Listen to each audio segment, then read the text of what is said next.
पढ़ा लिखा शिष्य था, तो उसने गुरु जी की बात समझ ली वैद्य जी की। अरे भाई डॉक्टर साहब कोई पर्चे में लिख देते हैं तो मेडिकल वाले तुरंत समझ जाते हैं, हम लोग नहीं समझ सकते उसको, क्योंकि उसका हमें ज्ञान नहीं है, अनुभव नहीं है। एक बड़ा हास्यास्पद व्यंग आया डॉक्टर साहब, उसको अन्यथा नहीं लीजिएगा। वो कई व्हाट्सएप में किसी ने हमको भेजा, बोले भाई एक मरीज ने पूछा डॉक्टर साहब से कि डॉक्टर साहब आप ऐसा क्या लिखते हो कि कोई नहीं समझ पाता, केवल मेडिकल वाले समझ पाते हैं। बोले हम ये लिखते हैं कि हमने तो लूट लिया, तुम भी लूट लो। इसलिए जो है, हालांकि हमारे डॉक्टर साहब तो बहुत धार्मिक है। देखिए हर क्षेत्र पर कुछ लोग ऐसे होते हैं जो अपनी बुद्धि का, अपने ज्ञान का फायदा उठाते हैं। ऐसा नहीं होना चाहिए। देखिए वेदों में कहा गया है कि यदि वैद्य किसी को मिल जाए, और वर्तमान समय में उनको हम डॉक्टर कह सकते हैं, तो भगवान की बहुत बड़ी कृपा है। अच्छे वैद्य यदि मिल जाएं, वैद्य मिले तो हर की दाया। और संस्कृत में वैद्य को उपमा दी गई महाराज यमराज से, वैद्य राजम नमस्तुभ्यम यमराज सहोदरम।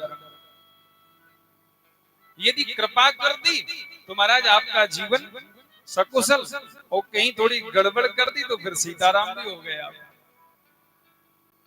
तो वैद्य की भाषा उनके साथ जो लोग रहते हैं वो समझ सकते हैं, और कोई थोड़ी समझ सकता। और वो जो शिष्य था उसने भाषा को समझ लिया। वैद्य जी ने कहा एकम प्रस्थम कुमारिकम मासम आने। अब साधारण कोई व्यक्ति होगा तो कहेगा कोई कुमारी कन्या का ये मांस मांग रहे हो। कितने लोग इसमें गड़बड़ कर जाते हैं महाराज, बड़े तांत्रिक साधना वाले लोग, तमाम बेचारी निरपराध कन्याओं को, बच्चों को तांत्रिक साधना के लिए जो उपयोग किया जाता है, ये बहुत गलत है। ये ऐसी कोई साधना है ही नहीं महाराज। आचार्य कहते हैं, कुमारिका कहते हैं संस्कृत में, जिसको हम इंग्लिश में एलोवेरा कहते हैं, हिंदी में कहते हैं ग्वार पाठा।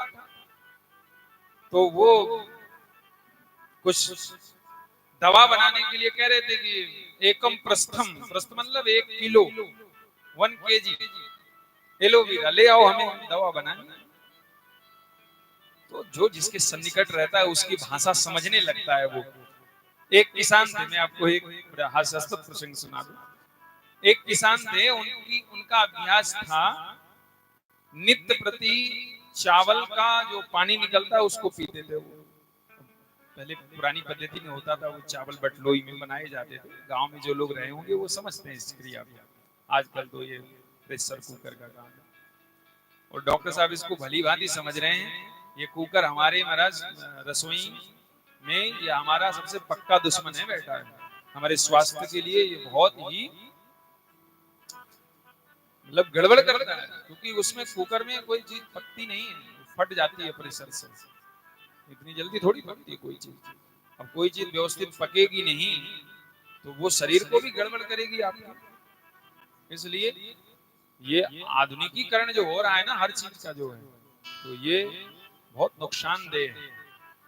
इसलिए जितना हो तो प्राकृतिक चीजों का प्रयोग करें, और प्राकृतिक वातावरण में भी थोड़ा बहुत जाया करें। इसलिए ये नियम बनाएगा डॉक्टर साहब, कभी कभी जो है तीर्थाटन करना चाहिए 2-4-6 महीने में, क्योंकि तीर्थों में आज भी प्राकृतिक वातावरण है। तो हम लोग आप लोगों को निमंत्रण देते हैं, हमारे आशुतोष जी व्यवस्था करेंगे, एक यात्रा बनाएंगे और आप लोग आइए चित्रकूट, सभी लोग थोड़ा 2-4-6 महीने में घूमा करेंगे।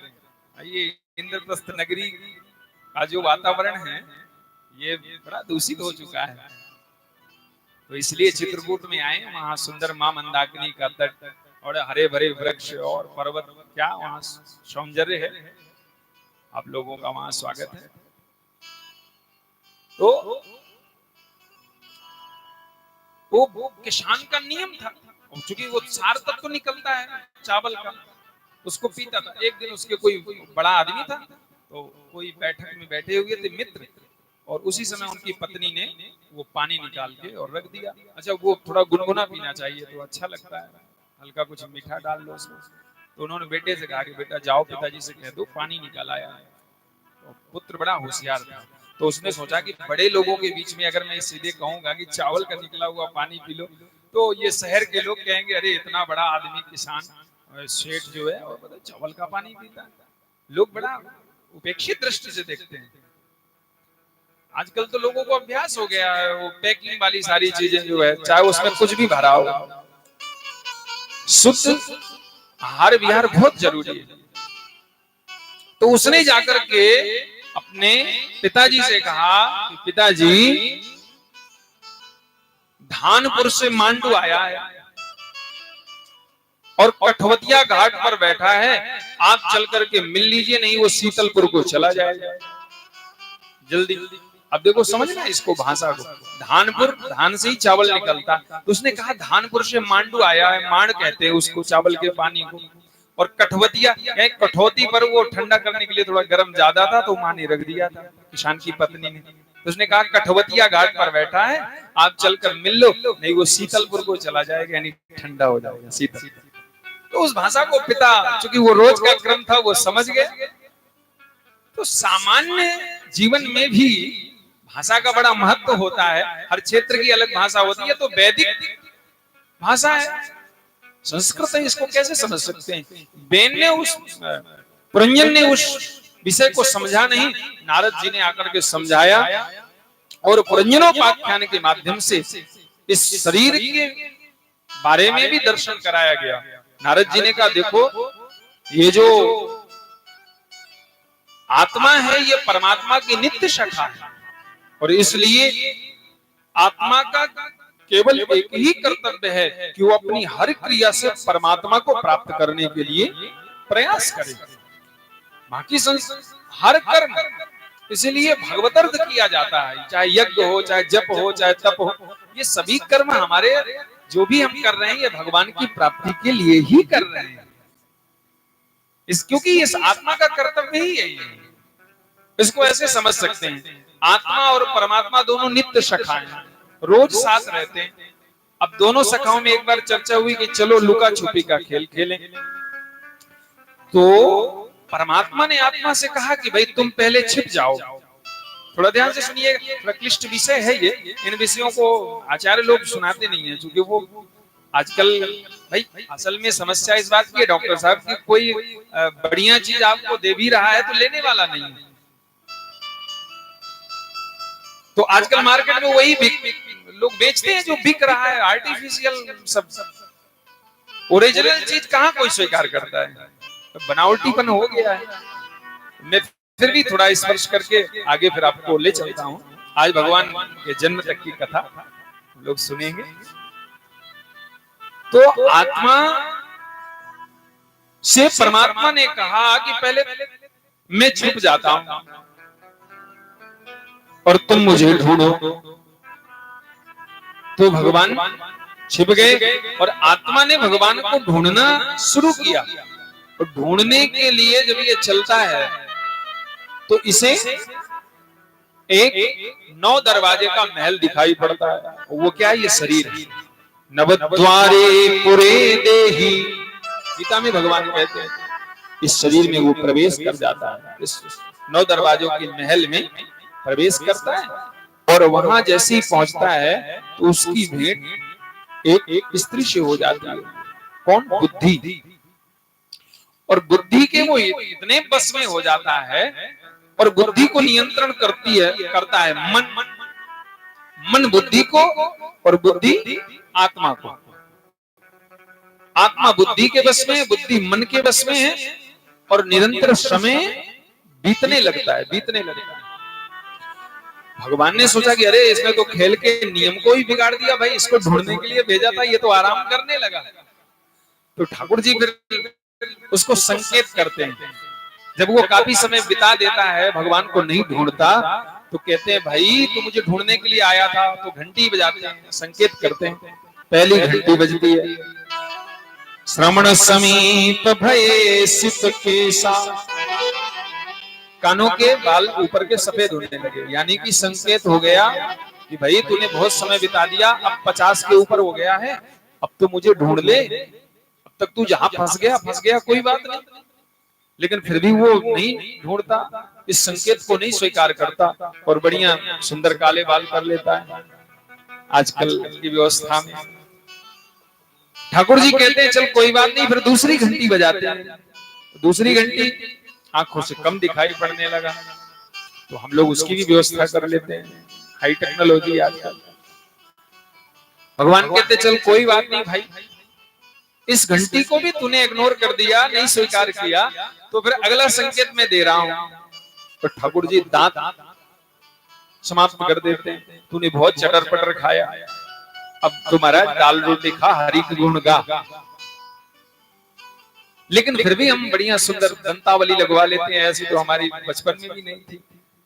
और खूब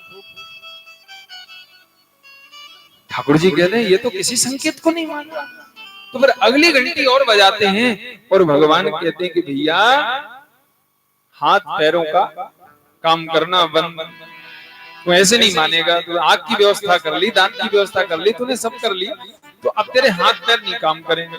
लेकिन तो डॉक्टर साहब के पास गए, उन्होंने दे दिए मिनरल्स, कैल्शियम और सब, सोना चांदी च्यवनप्राश खाओ और खूब दौड़ लगाओ।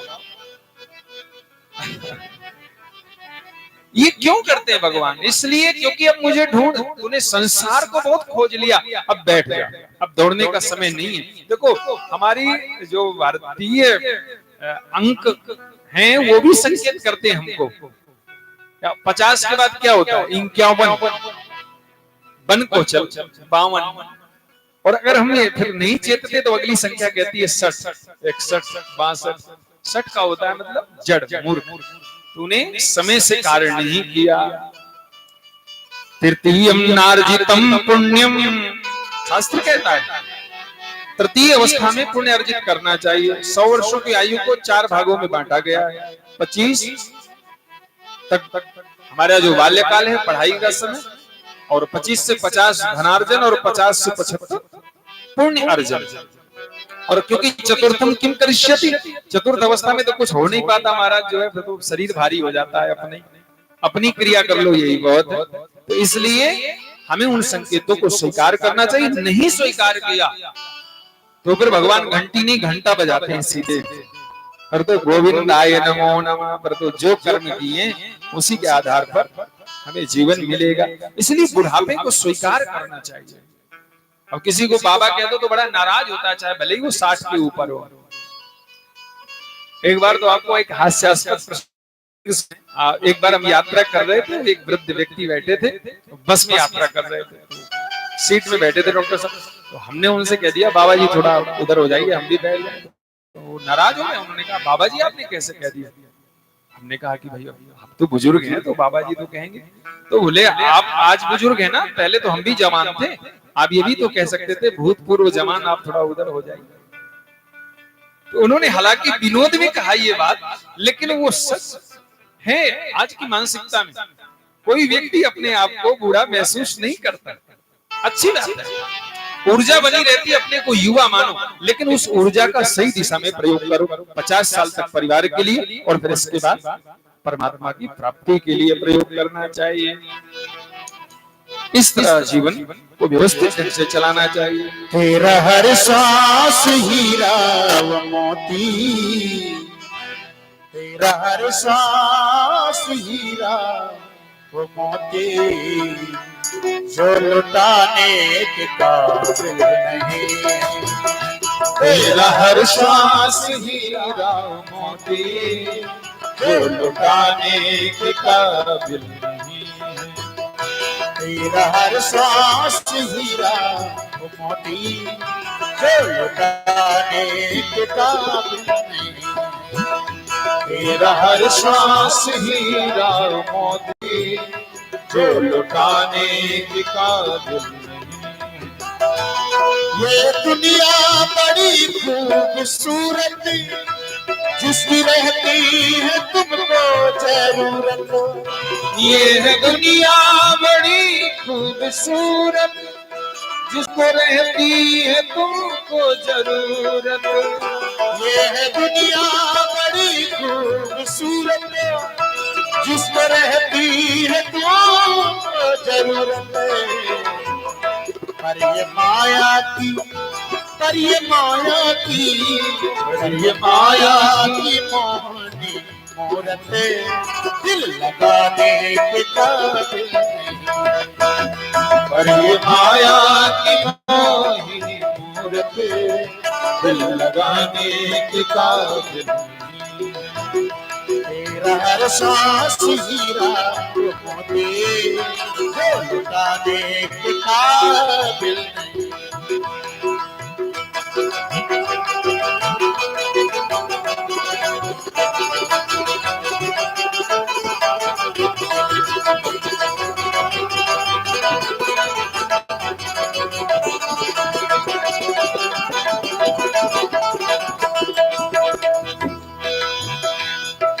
संगति मिले तू है ऐसा, तू संगति मिले तू है ऐसा, जाए इसमें खर्च करके पैसा।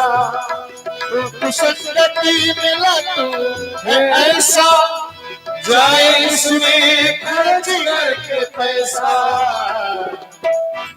मौल बिन बिक रही ज्ञान गंगा, मौल बिन बिक रही ज्ञान गंगा, इसमें आने के काबिल नहीं है। मौल बिन बिक रही ज्ञान गंगा, इसमें आने के काबिल नहीं है।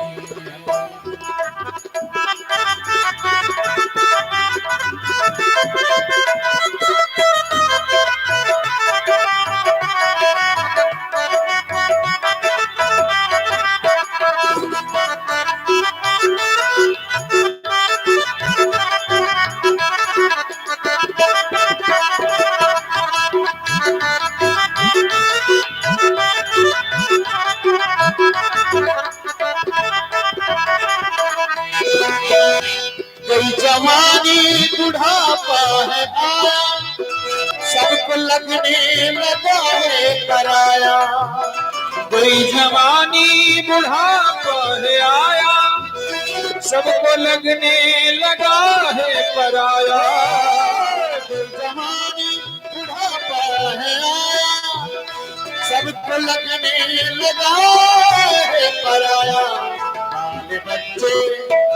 बाल बच्चे बाल बच्चे कहीं मर जा बूढ़े, बाल बच्चे कहीं मर जा बूढ़े, अब कमाने के काबिल नहीं है।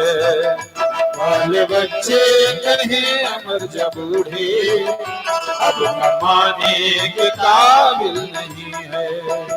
तेरा हर सांस हीरा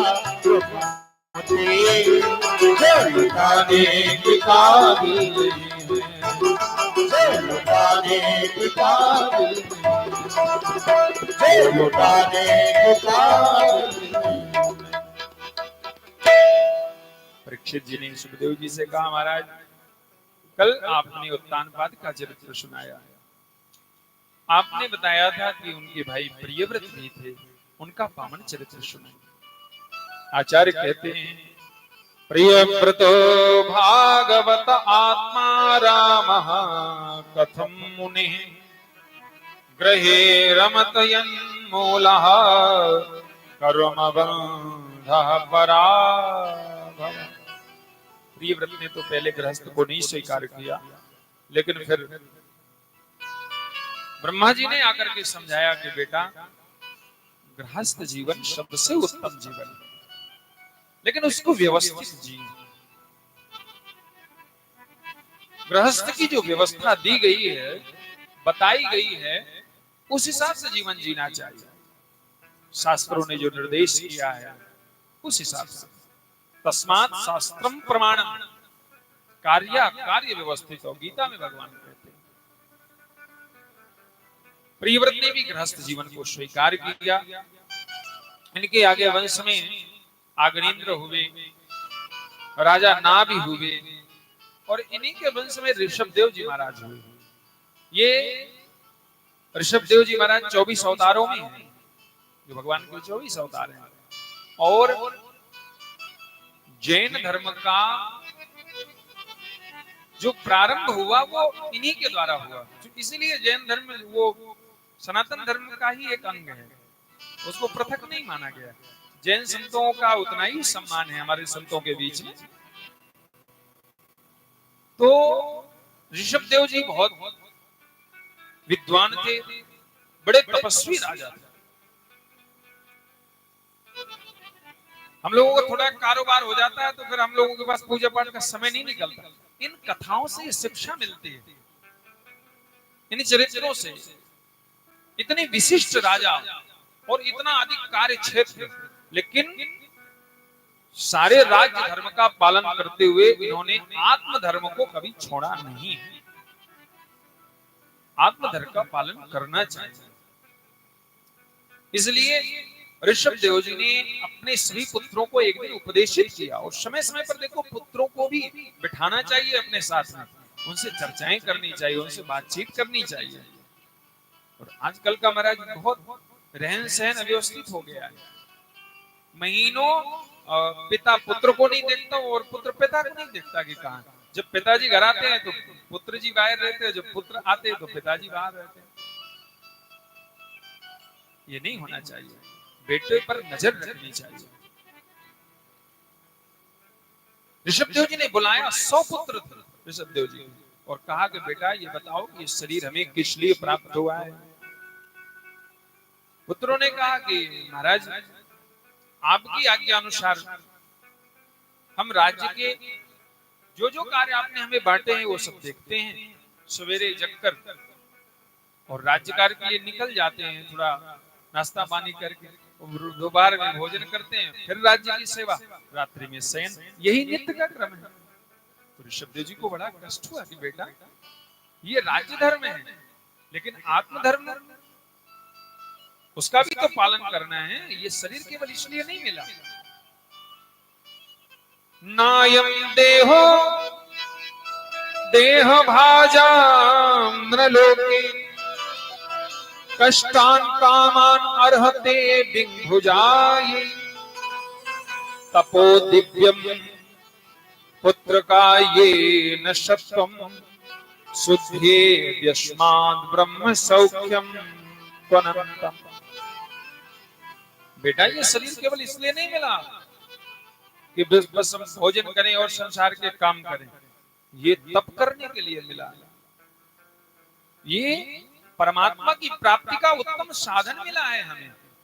इसलिए इस शरीर को तपाना चाहिए व्रत आदि नियमों के द्वारा, और ठाकुर जी को प्राप्त करने का प्रयास करना चाहिए। इतना अद्भुत उपदेश दिया ऋषभ देव जी ने कि इनके महाराज 100 पुत्रों में से 81 पुत्र और 81 के 89 पुत्र संत हो गए, और उन 89 में से जो 9 हुए वही नव योगेश्वर कहलाए। अंत में 12 स्कंद में नव योगेश्वर संवाद आता है, और यही वो नव योगेश्वर हुए महाराज। आचार्य कहते हैं बाकी 81 तो संत हुए, ये परम संत हुए 9। दिव्य तप किया भगवान का। अब जो उसमें बचे उनमें से भरत जी सबसे बड़े थे। ऋषभ देव जी ने उनको राजा बना दिया और खुद जंगल चले गए परमात्मा की प्राप्ति के लिए। लेकिन अब हुआ ये कि प्रजा इनके पीछे चली।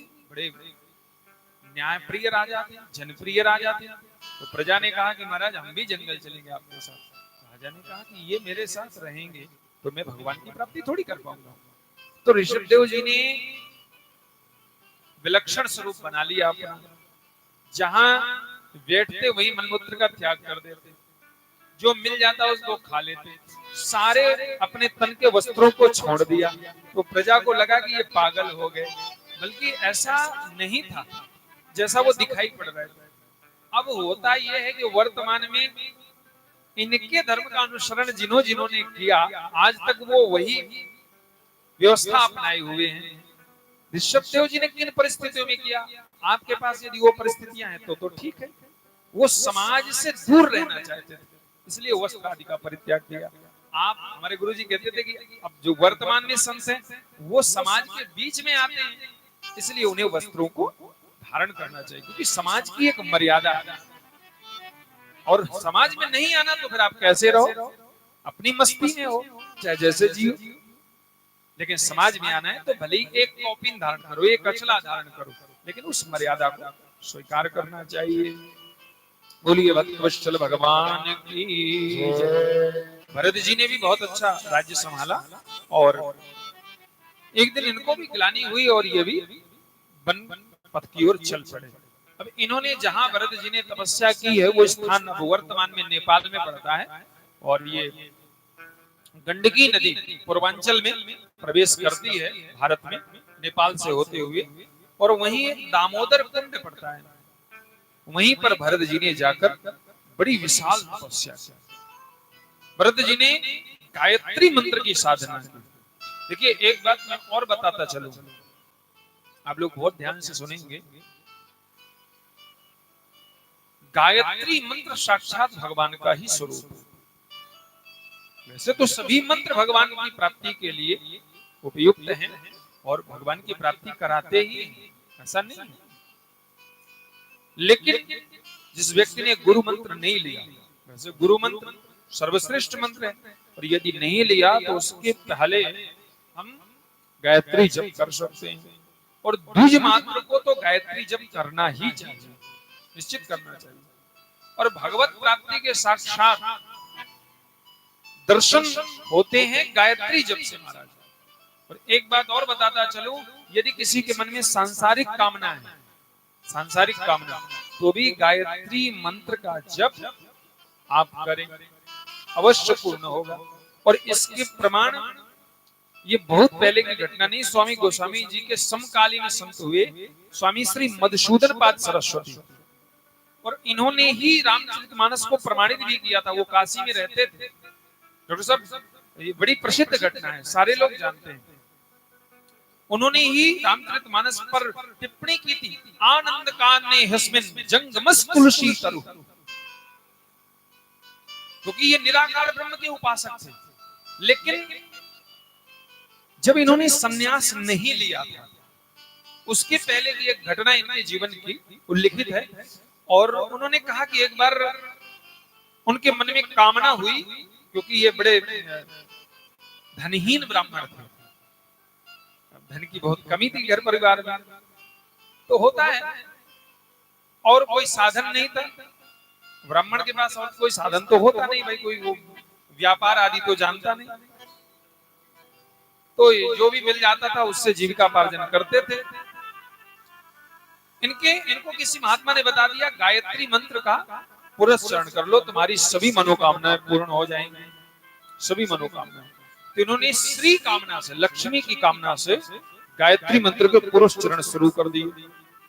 और देखो महाराज, एक दो पुरस्चरण नहीं किए, 17 बार पुरस्चरण किया।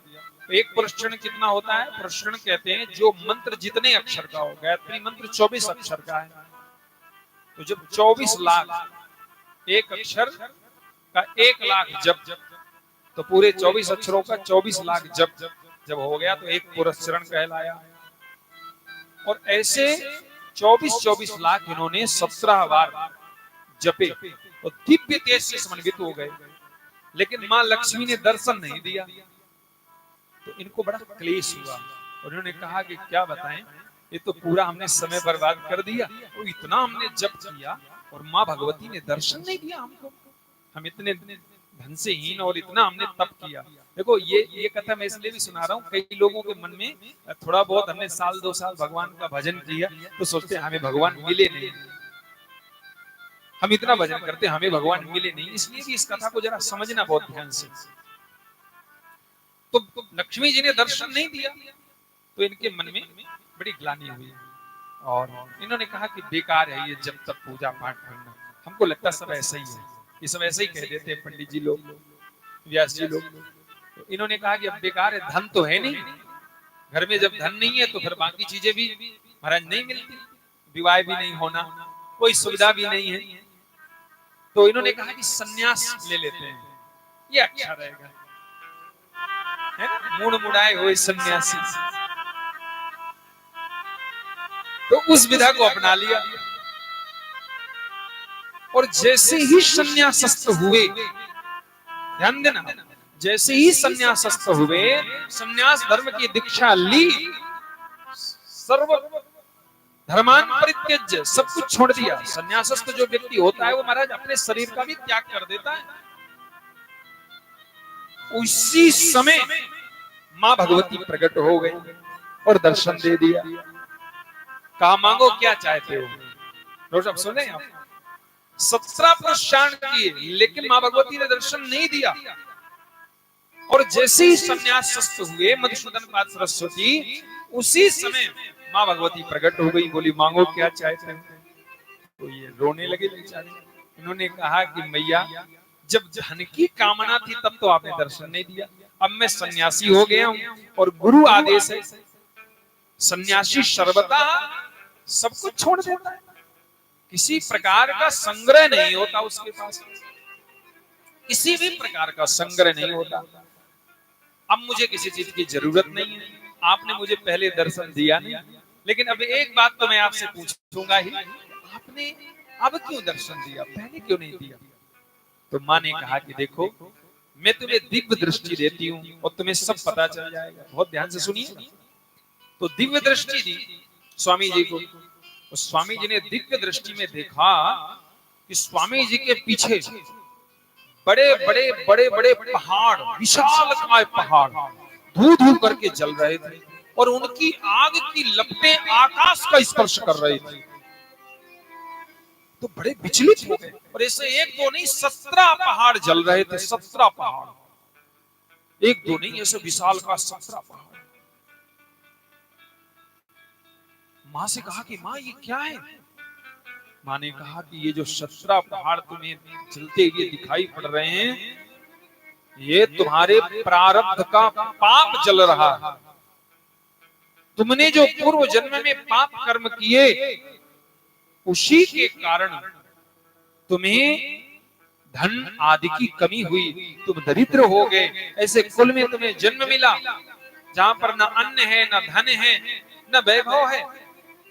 लेकिन तुमने जब मेरा पुरस्चरण किया, गायत्री का जप किया, तो एक एक पुरस्चरण में तुम्हारे जाने कितने पाप जो पहाड़ की तरह थे वो सब जलते चले गए और 17 पुरस्चरणों में तुम्हारे समस्त पाप नष्ट हो गए। और जैसे मैं तुम्हें दर्शन देने वाली थी तो तुमने निराश होकर के संन्यासस्थ हो गए। तो तुम और पवित्र हो गए, क्योंकि संन्यास धर्म भी एक बहुत बड़ा त्याग है। तो जो थोड़ा बहुत तुम्हारा पाप बचा था वो सन्यासी होने से जल कर समाप्त हो गया, क्योंकि अब तुम सर्वथा भगवत शरणागत हो गए। इसलिए मैंने तुम्हें दर्शन नहीं दिया।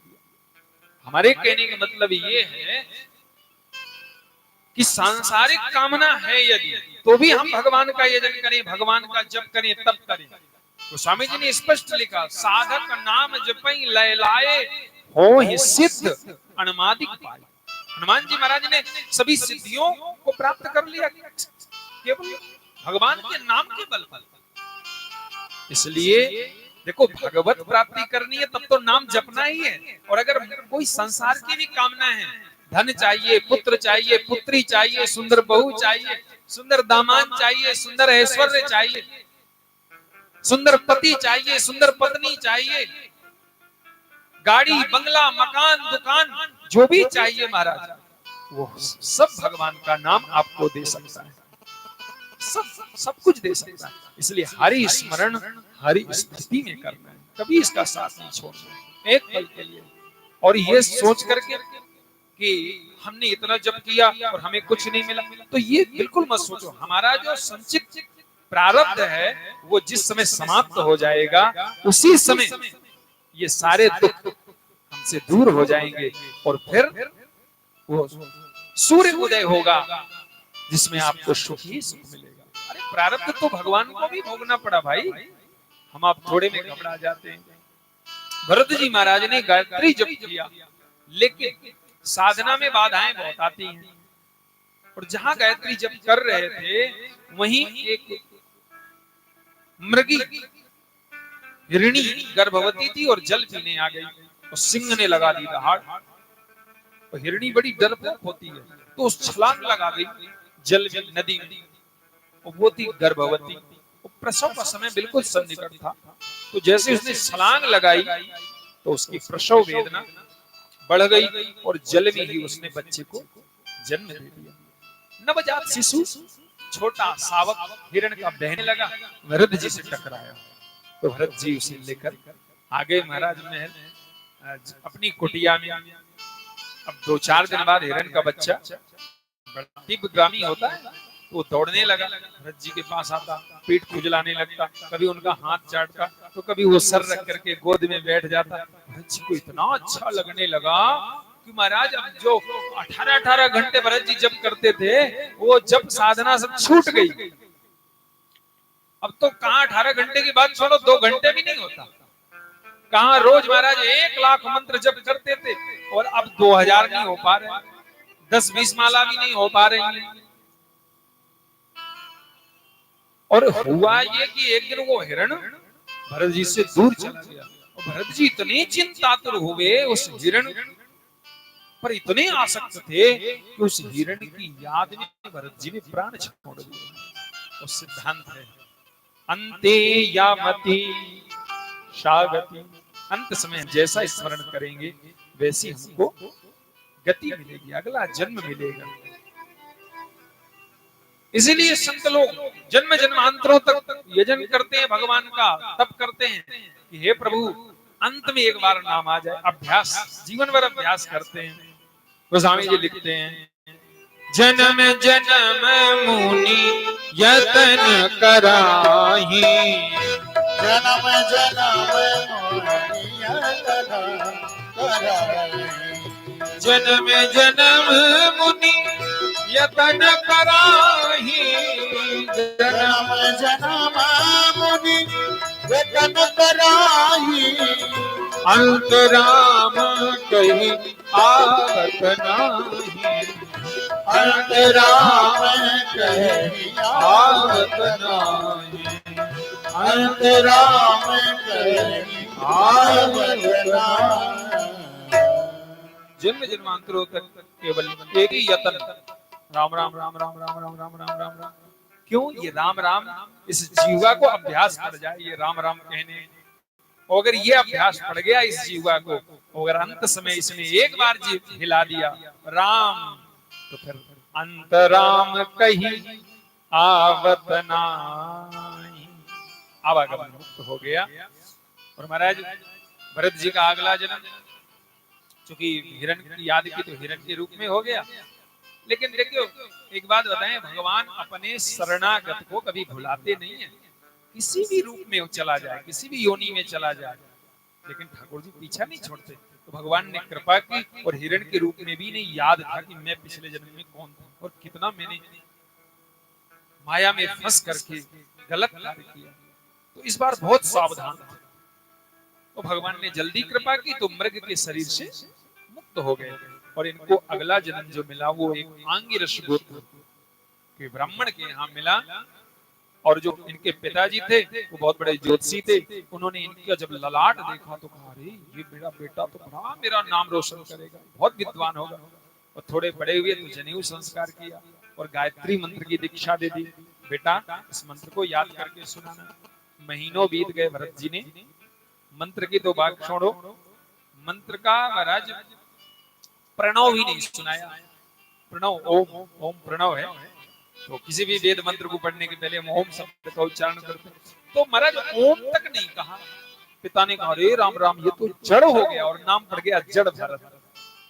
पिताजी का शरीर शांत हुआ। तो भरत जी को उनके जो भाई थे उन्होंने निकाल दिया, क्योंकि ये कोई काम धाम करते नहीं थे। कथा बड़ी बृहद है। और ये मार्ग में गए तो इनको एक राजा मिल गया, राजा रघुगण।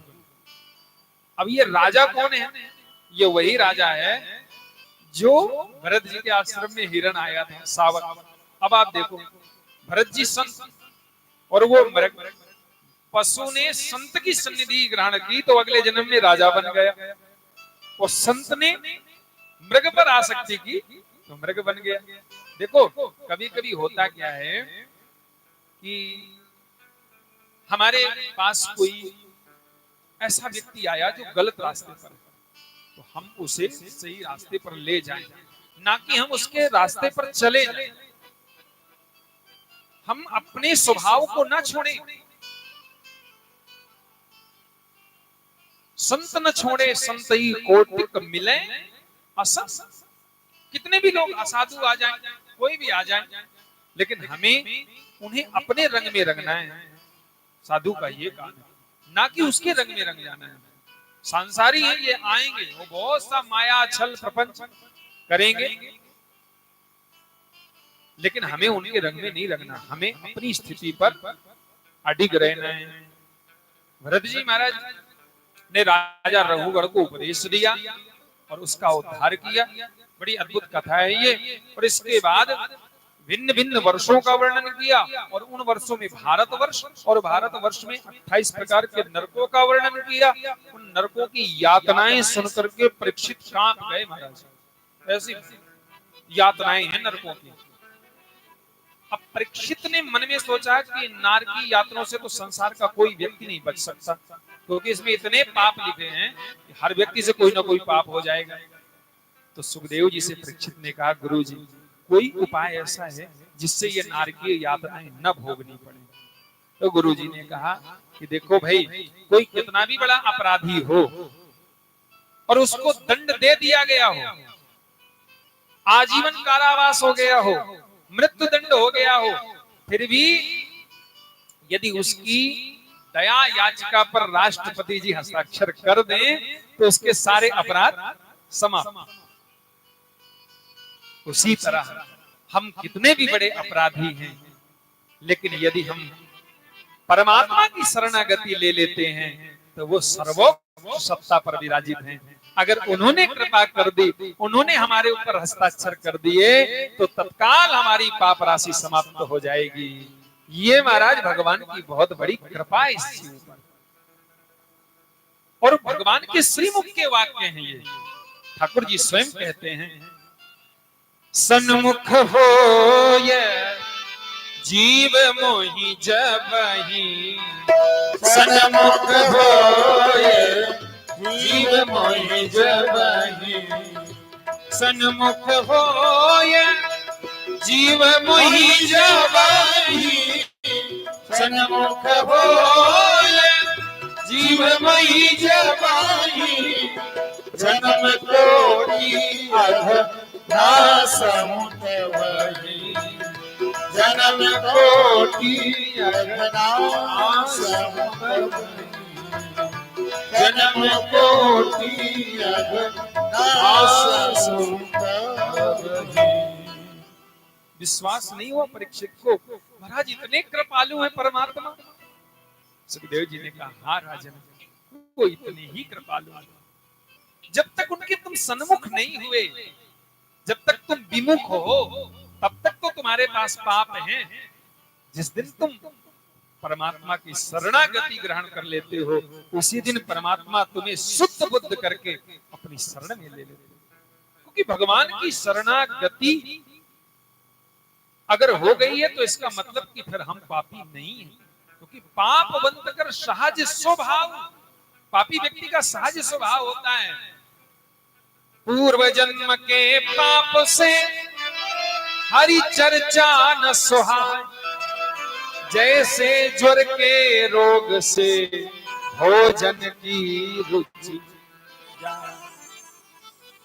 एक बहुत सुंदर उदाहरण सुनाया यहाँ पर अजामिलोपाख्यान के माध्यम से। एक ब्राह्मण था, शुद्ध सात्विक ब्राह्मण, त्रिकाल संध्या करने वाला अजामिल। और एक दिन उसने एक किसी वैश्या को देख लिया और जाता संसर्ग दूषिता। देखो कितना भी बड़ा तपस्वी हो महाराज, बहुत सावधान रहना चाहिए। हमारे गुरुजी कहा करते थे, आप उसको अन्यथा नहीं लीजिएगा, हमारी माताओं को बहुत सम्मान है। मैं बार बार कहता हूं, उनके चरणों में कोटि कोटि प्रणाम, कोटि कोटि नमन है। लेकिन साधुओं को यदि अपनी साधुता बचा करके रखनी है तो माताओं और बहनों को उपदेश दें, बहुत अच्छी बात है। और वो सत्संग में आए, पधारें, लेकिन किसी महात्मा को किसी माता बहन से एकांत में नहीं मिलना चाहिए। महाराज शास्त्र तो यहां तक कहता है कि पिता को अपनी पुत्री के साथ भी एकांतवास नहीं करना चाहिए। ये काम आदि विकार इतने बलवान है, इतने बलवान है, इतने पवित्र रिश्तों पर भी ये महाराज आघात कर देते हैं, अपना प्रभाव दिखा देते हैं। हमारे गुरु जी कहते हैं साधु यदि कहीं भी रहे और किसी भी बिल्कुल एकांतवास करना हो, भजन करना हो, तो भी 2-4 महात्मा तो साथ में रहने ही चाहिए, रहनी चाहिए। कभी हमारा मन गलत मार्ग पर गया तो हम लज्जा बस बच जाएंगे कि ये हमारे शिष्य क्या कहेंगे, ये लोग क्या कहेंगे, अरे इतने पहुंचे हुए महात्मा। इसलिए सांसारियों को भी चाहिए कि महाराज वो थोड़ा महात्माओं से दूरी बना करके रखें। हाँ, उपदेश लेना है, ज्ञान लेना है, समाज में आकर बैठे उपदेश लें और इसके बाद अपने परिवार में रह करके और भगवान की प्राप्ति करें। जपात सिद्धिर जपात सिद्धिर जपात सिद्धिर न संशय। आप जप करें, जितना हो सके भगवान का हरि स्मरण करें, वही सर्वसार है, वही फल। तपस्वी ब्राह्मण अजामिल और एकांत में वैश्या का इसने संग किया, पूरा महाराज तपस्या इसकी एक पल में समाप्त हो गई। घर ले आया और इतना बड़ा डाकू बन गया उस वैश्या का भरण पोषण करने के लिए कि पूरे नगर में इसका कोई नाम ले लेता तो लोग दरवाजे बंद कर लेते। अब देखो एक बात यहां भी समझने की है, जीवन में यदि हमने पाप किया है तो उनका भी फल मिलेगा और पुण्य किया तो उनका भी फल मिलेगा। पहले ये संध्योपासन करता था तो उसके फल स्वरूप एक दिन इसके नगर में संत आ गए और सौभाग्य से इसी के दरवाजे ठहर गए। ये था नहीं, संतों को क्या पता कि ये धन कहां से लाता, चोरी करके लाता कि डांका डाल के लाता। बड़ी अच्छी कोठी थी, सारी व्यवस्था थी। संतों ने सोचा कोई बड़ा आदमी है, इसके यहाँ 30-35 लोग थे, सोचा बढ़िया आज का भोजन होगा, तो बैठ गए। अलग जगह दी तो वो घर में वेश्या थी। तो उसने जब देखा, दर्शन किया संतों के, उसने कहीं सुना था इस सत्संग में कि महाराज ये संत दर्शन जब होता है तो उसके करोड़ों जन्मों के पुण्य उदय हो जाते हैं। चरणों में गिर पड़ी। महाराज क्या आदेश? संतों ने कहा बेटा सेठ जी कहाँ हैं, जमींदार साहब कहाँ हैं, जरा उन्हें बुलाओ। बड़ा सा घर था, लंबा चौड़ा।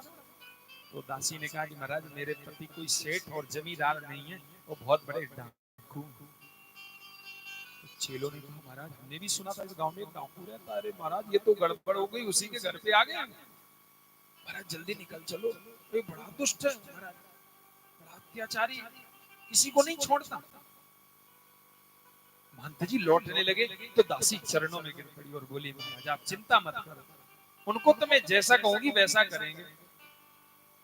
और वो सच में इतना आसक्त था, जो व्यक्ति तपस्या छोड़ करके आसक्ति में डाकू बन जाए तो वो कुछ भी बन सकता है। उसने कहा कि आप इसकी चिंता मत करो। आसक्त था वो बिल्कुल अजामिल। तो आया और संतों को डांटने लगा। तो तुरंत दासी ने कहा कि अजी इनको मैंने रोक के रखा हुआ, इनको यहां से कहीं नहीं जाना। अच्छा आपने रोक के रखा, तो फिर कोई बात नहीं महाराज जी महीने रुक जाओ।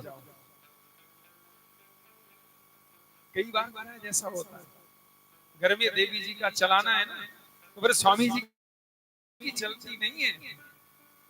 हमारे एक संत जी थे तो वो अपनी एक घटना बताते थे। बोले एक बार कथा कहते थे, वृद्ध हो गए चित्रकूट। तो बोले एक बार एक जगह हम कथा कहने गए और हमारा स्वभाव नहीं था ज्यादा माताओं से घुलना मिलना। तो हम तो सोचे कि घर के जो सेठ जी यही मालिक है, वो मालकिन थी सेठ जी, तो फिर नाम ही कैसे। वो महाराज हमने उनको महाराज ज्यादा आव भाव नहीं दिया। और तब कथाएं ऐसी नहीं होती थी, बहुत 2-4 लोग बैठते थे, कभी कभी कथाएं होती थी बड़ी मुश्किल से। तो सांझ के समय कथा चल रही थी, तो 1-2 दिन तो चली और तीसरे दिन से कथा में जो दीपक रहता था ना उसका तेल ही खत्म हो जाए। तो अब जैसे ही तेल 15 मिनट कथा चली और तेल समाप्त। सो गुरु जी कहे सेठ जी क्या हो गया तेल? बोले गुरु जी क्या बताए तेल नहीं होगा। घर में कौन है जाके इसमें थोड़ा तेल ज्यादा। गुरु जी कल कह देंगे कथा। गुरु जी 2-4 दिन बाद समझ पाए कि ये तेल क्यों खत्म होता है। वो तो मालकिन थी हो। तो गुरुजी ने उनको थोड़ा जब प्रभाव में लिया तो फिर सब ठीक होने लगा। कई बार ऐसा होता है, बहुत से प्रभावशाली लोग भी महाराज जो है घर में बिल्कुल प्रभावहीन होते हैं। कितनी भी हमारा बड़ा नाम है, बहुत बड़ा पद है, लेकिन घर में तो महाराज सब सीते ही राम है। एक एसपी साहब थे, उनकी बड़ी बड़ी मुच्छें थी, वो जहां जाते तो महाराज सब लोग बड़ा सम्मान करते। तो उनके एक जो साथ में रहते कुछ गार्ड वगैरह, वो जब घर आते ना शाम को तो मूछें नीची कर लेते, ऐसे ऊपर तरेड़ के चलते, तो नीचे करके आते। तो एक बार एक ने पूछा कि एसपी साहब ये मूछें नीचे क्यों कर लेते घर पे? बोले देखो बाहर कितनी भी तनी रहे, लेकिन जब घर में आओ तो नीचे करके आओ। ये घर में नहीं तनती, घर में तो महाराज कोई और एसपी है, हम यहाँ कुछ नहीं है। महात्मा समझ गए कि ये दासी पर मुक्त है, बहुत इसके प्रेम में बिल्कुल सर्वस्व समर्पण कर सकता है। तो भोजन किया, सुबह चलने लगे तो कहा कि सुनो, ये जो तुम्हारी पत्नी है ना, इसको पुत्र होगा, हमने दिव्य दृष्टि से देख लिया, और इसका जो पुत्र होगा उसका नाम नारायण रख देना। उपाय बता दिया। देखो संत कहीं भी जाएं और कहीं भी भोजन करें, कहीं भी ठहरे, तो संत ऐसे भोजन किसी का नहीं करते, ऐसे कहीं नहीं ठहरते महाराज। कुछ ना कुछ तो उपाय आपको बता के ही जाएंगे भगवत प्राप्ति का। तो संतों ने बता दिया उपाय, बड़ा अद्भुत और सरल। नामकरण हो गया नारायण के। दूत लेने आए, पाप कर्म किया था तो वो डर गया और चिल्लाया बड़ी जोर से, दूरे क्रीडन का शक्तम पुत्रम नारायण ह्रयम प्लावितेन स्वरेणोच्चे आजुहावकुलेन्द्रिय। नाम निकला नहीं कि भगवान के पार्षद आ गए। बोलिए भक्त वत्सल भगवान की जय हो। संवाद होने लगा। यमदूतों ने कहा कि इसने आपके प्रभु का नाम नहीं लिया। तो भगवान के पार्षदों ने कहा कि सुनो, हमारे परमात्मा का नाम किसी के बेटे और किसी के बाप का नहीं हो सकता, वो अनादि है। चाहे जैसे लो महाराज, भगवान का नाम लो, उसका फल तो मिलता ही है। और ठाकुर जी की कृपा से अजामिल मुक्त हो गया और भगवत धाम को प्राप्त किया। राम से बड़ा राम का नाम, राम से बड़ा राम का नाम, राम से बड़ा राम का नाम, राम से बड़ा राम का नाम। निकला ये परिणाम, निकला ये परिणाम, राम से बड़ा राम का नाम, राम से बड़ा राम का नाम।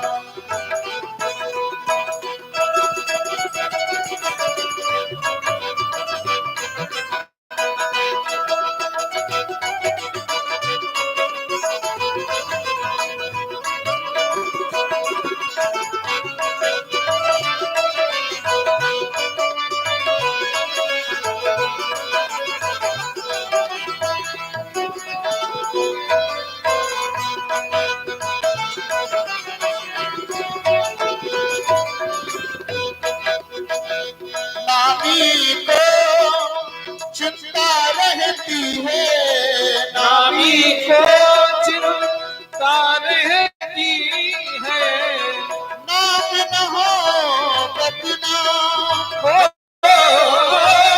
नाम न हो बदनाम।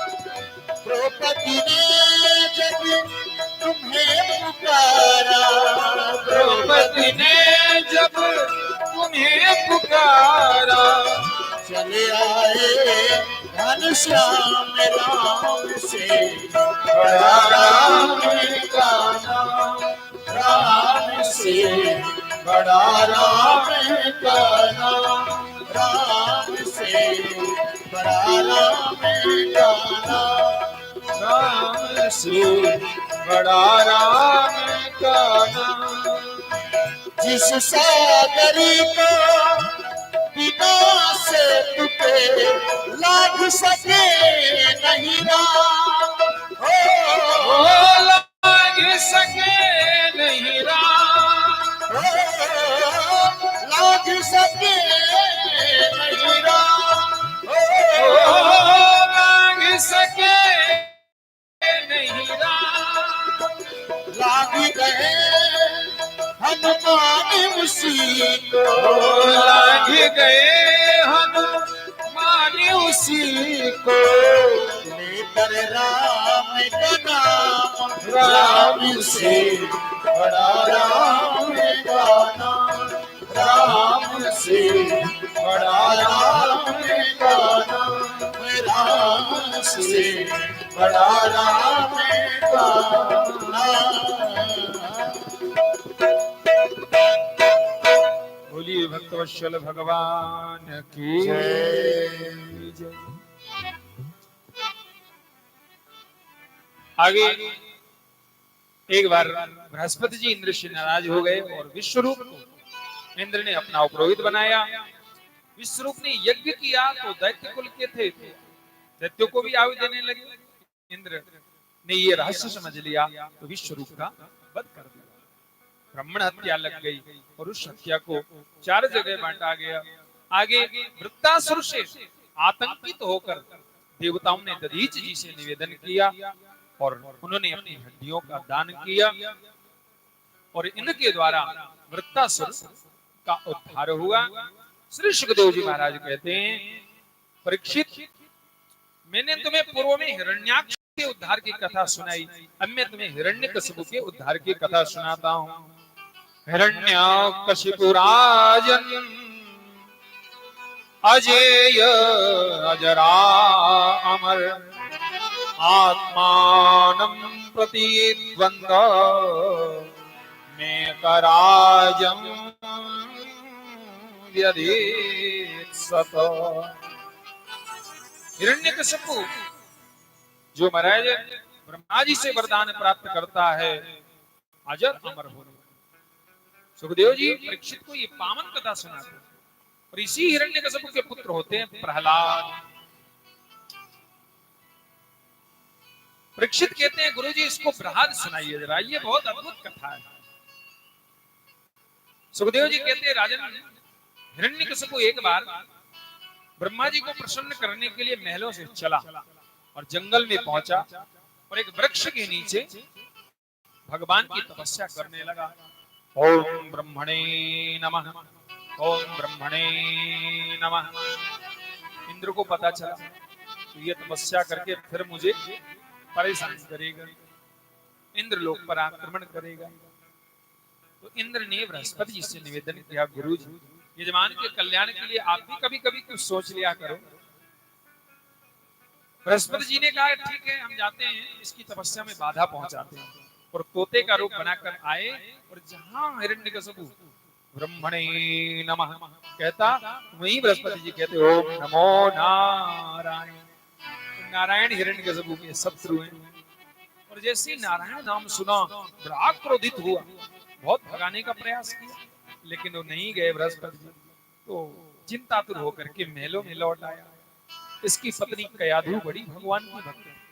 एक बात और बता दूं आपको महाराज, ये जितने भी राक्षस हुए इनकी सबकी पत्नियां भगवान की परम भक्त। आप किसी को देख लो, रामचरितमानस में कोई मंदोदरी के उपदेश को स्वीकार कर लेना, महाराज जीवन धन्य हो जाएगा। रावण की पत्नी, मेघनाथ की पत्नी, कुंभकर्ण की पत्नी, किसी भी राक्षस की आप देख लो, धर्म पत्नियां परम सती, परम भगवत भक्त हुई, भगवान की भक्त। कयाधु ने महाराज हिरण्यकशिपु ने कहा कि तपस्या की तो चर्चा ही मत करो। बोले फिर भी महाराज बता दो। बोले वहां जब मैं गया वहां एक तोता बैठा था, मेरे दुश्मन का नाम ले रहा था। कयाधु ने कहा, आपके दुश्मन का नाम वहां ले रहा था कोई? अरे महाराज ऐसा नहीं हो सकता। क्या ले रहा था, कौन सा नाम ले रहा था? तो हिरण्यकशिपु के मुंह से निकला, वो नारायण कह रहा था। धोखे से महाराज क्रोध में ही सही एक बार नारायण निकल गया, कयादू तो गदगद हो गई। उसने कहा मेरे स्वामी ने आज हरि स्मरण किया है और इनके द्वारा आज यदि मुझे पुत्र प्राप्त होता है तो वो भगवान का परम भक्त होगा। आजकल चूंकि अब शिक्षा व्यवस्था वो रही नहीं, देखो जन्म से लेकर मृत्यु तक संस्कार होते हैं, तो उसमें एक संस्कार जब हम पुत्र पुत्रियों को प्राप्त करना चाहते हैं, जो भी दंपति हैं पति पत्नी हैं, तो ये विधान है